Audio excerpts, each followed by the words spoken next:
টের পাবেন। কিন্তু আপনাদের ভেতরে লাগানোর জন্য নানানভাবে পায়তারা করবে। বিশেষ করে আমি মনে করি, একজনের কথা বলে রাখি, বিএনপির নামগুলো নাই বললাম, অনেকের নাম আপনারা জানেন। জামায়াতের একজনের কথা বলি, জামায়াতের নায়েবে আমির ডক্টর তাহের, ওনাকে আমার অনুরোধ থাকবে ওনার ব্যাপারে জামায়াত যেন খুব বেশি সতর্কবান হন, কারণ এই লোক ভারতের লবিং মেনটেন করেন। সো এরকম লোকজনদেরকে দিয়ে জামাতের সাথে বিএনপির সাথে, জামাতকে না বুঝে যারা বিরোধিতা করত, তাদের মাঝে জামাত ইসলামী সম্পর্কে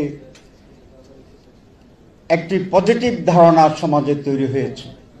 একটি মেডিকেল ফাউন্ডেশনের প্রধান, বাংলাদেশের বলা যায় 1 নম্বর ডাক্তার, চিন্তা চেতনায় উনি আমাদের বিপরীত। তারপরে আমাকে বলে যে মহিলাদের কি করবেন,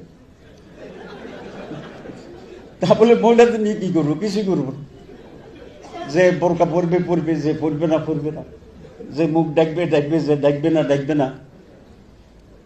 তাই নাকি? আনসার তাই। আমরা কোনো কিছুই জোর করে চাপাই দেব না। তারপরে বলে যে হাত টাত কাটবেন কখন?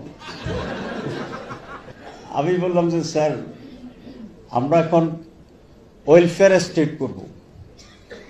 কি বলেছি? ওয়েলফেয়ার স্টেট করব। উনি বলে তাহলে তো কোনো সমস্যাই নেই।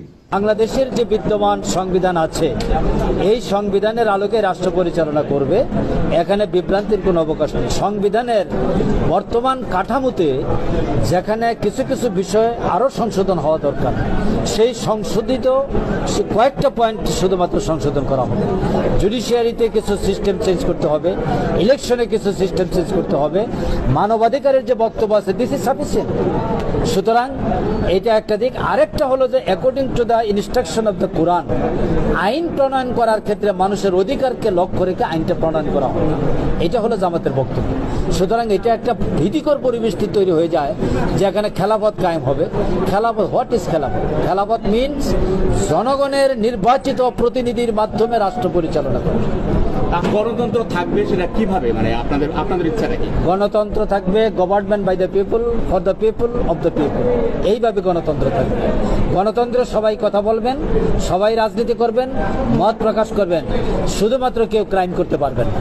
নারীরা সব কিছু করতে পারবে, শুধুমাত্র একটি কাজ করতে পারবেন, সেই কাজটা হলো মসজিদের ইমাম হইতে পারবে। কারণ ইমামতি শুধুমাত্র পুরুষদের জন্য নির্ধারিত। নারীরা পাইলট হবে, ডাক্তার হবে, সার্জেন্ট হবে, পুলিশ অফিসার হবে, সেনা কর্মকর্তা হবে, সব কিছু হবে, কোনো বাধা নাই। প্রফেশনাল এথিক্স অনুযায়ী তারা তাদের দায়িত্ব পালন করবে।